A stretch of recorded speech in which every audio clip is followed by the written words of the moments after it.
Welcome to TRT World and beautiful Sarajevo, the capital of Bosnia and Herzegovina. I am Semir Sejfovic, and in a new style and edition of the show, our team will provide you with the latest information from the region. So let us take you across the Balkans.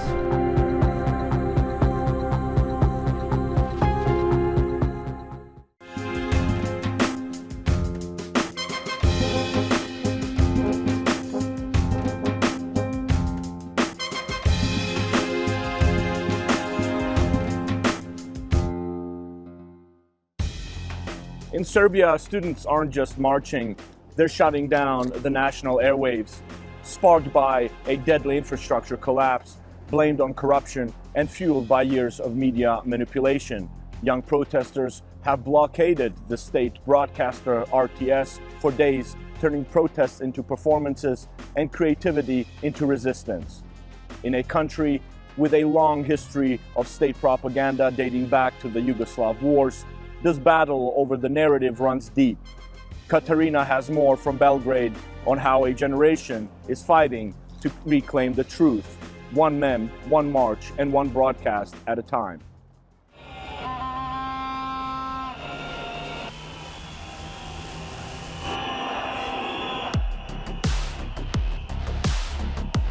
In the late hours of April 14, 2025, student protesters in Serbia launched an unprecedented blockade of the national broadcasters RTS and RTV. This was not just another protest, it was a direct challenge to a media establishment they say has spent over a decade distorting reality to protect those in power. Mi kao studenti Fakulteta dramskih umetnosti smo objavili medijski rat javnom medijskom servisu još pre nekoliko meseci. Iz tog razloga što mislimo da je njegova uloga u našem društvu potpuno zanemarena.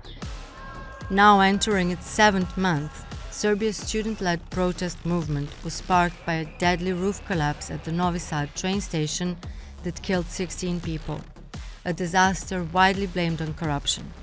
While major international outlets eventually picked up the story, Serbia's own national broadcaster RTS was accused of downplaying the scale of unrest. For many, that was a proof of a much older problem, a media system that for years under President Aleksandar Vučić has served power, not the public. Mi nekako pokušavamo da mu vratimo tu ulogu i da impliciramo na to da on mora jednostavno objektivno da izveštava, jer ako nema toga, onda ćemo svi živjeti u nekoj medijskoj magli.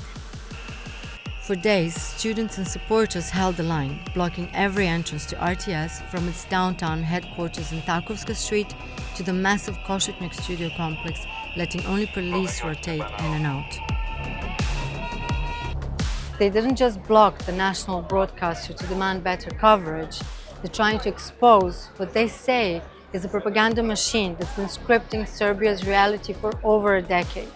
And this time, the call-out isn't happening online or through protest speeches. It's happening right at its front door.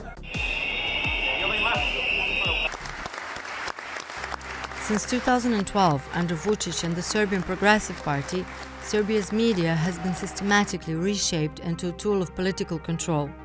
Independent outlets have been gutted, starved of funds, smeared and threatened, while pro-regime tabloids thrived by branding critics as traitors or foreign agents. What's left is a barren media landscape lacking diversity, where journalists are no longer safe. U Srbiji je uvek postojala namera režima da utiče na medije. I uvek, čak i kada je bila demokratska vlast, je ta tendencija postojala. Tadašnji predstavnici vlasti nisu vršili ovu vrstu represije nad medijima i veoma se razlikuje, to može da se vidi i po tome na kom mestu u indeksu slobode medija je Srbija bila 2007. i 2008. a na kom mestu se nalazi sada. Na medijskom tržištu u kome posluje 2500 registrovanih medija, rekli biste, pa dobro, to je odlika medijskog pluralizma kada postoji tako veliki broj medija. Međutim, na jednom jako malom i uzenom geografskom i medijskom tržištu nemate nikakav medijski pluralizam zbog toga što jako veliki broj njih se informiše isključivo iz jednog centra političke moći. At the heart of this crisis is the dysfunction of Serbia's regulatory authority for electronic media. REM, meant to oversee broadcasters, hasn't functioned since November, creating a vacuum where anything goes. Without oversight, state-aligned outlets have been free to spin, distort and ignore with zero consequences. REM treba da bude regulativno tijelo za elektronske medije, on taj svoj posao ne radi i ne možemo da očekujemo da od regulativnog tijela koje služi za korekturu nečijeg rada, ako ono nije samo regulisano unutar i interno, ne možemo da očekujemo od njega ni da posle toga radi kako treba.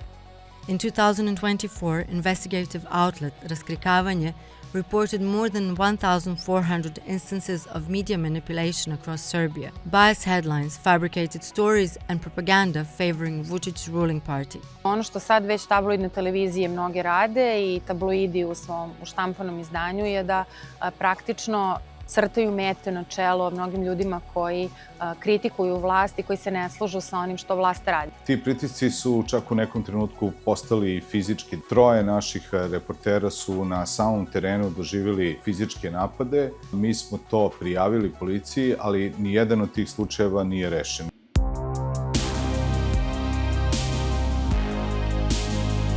Media freedom in Serbia has evolved into a struggle beyond national borders. It's now central to EU talks as Serbia can't advance without real reforms in media and elections, exactly what students have been demanding in the streets. Očekujem makar od evropskih institucija da to ne ostane na čistoj deklarativnoj podršci slobodi medija, već da to bude nešto konkretno što bi vlast nateralo da omogući slobodu medija u ovoj zemlji.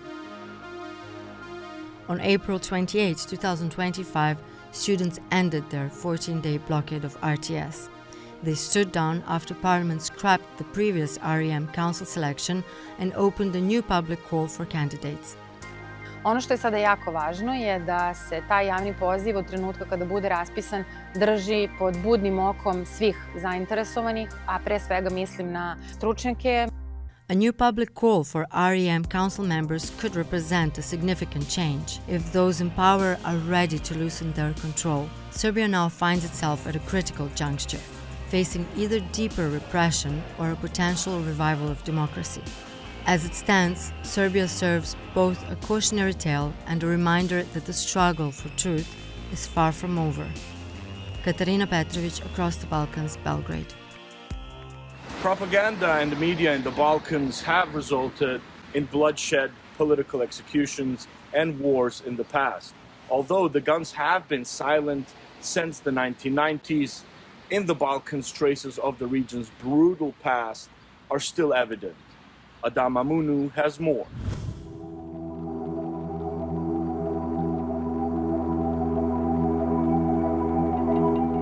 These workers are racing against time to locate not the dead, but deadly explosives. In this field in southern Croatia, deminers use metal detectors to find landmines that have claimed lives in the past and could still be active today.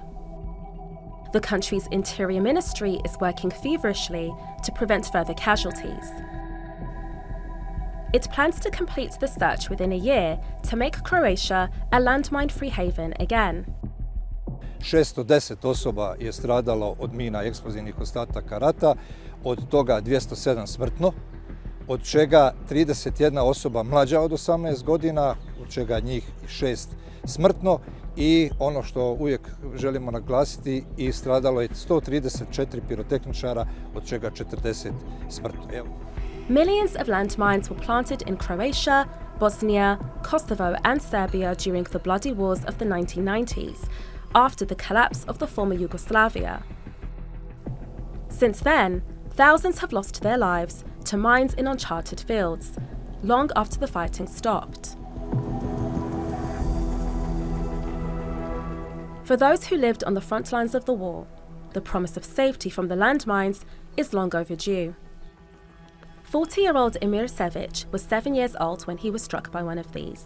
Onak iz dječje igre, ja sam slučajno to vidio krajičkom oka kako sam prolazio, da stoji onako unutar na šupi, na ulazu do tih prozora, nekako kao penkalo, naše namotano na žicu stoji vani na čavlu od te šupe neke.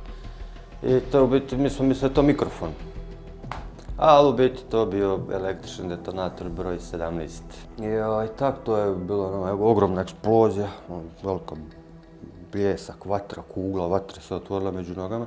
I kako sam ja bio u ovim tenisama za tjelesni, to je zapalilo one hlače. Znači, komplet ispalilo, probilo dole rupu u krevetu, propalilo, vidiš pod dole pločice. Dakle, užasan udarac, bljesak, to su prozori plesali. Eksplozija je ogromna, znači susjeda dole na prvom katu je skočila na noge, gledala vijest. In previous demining efforts, Croatia collaborated with its former foe Serbia using minefield maps when available.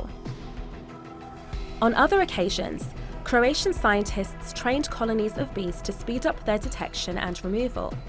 By the end of 2024, 49 square kilometers of land was still being evaluated for potential mines.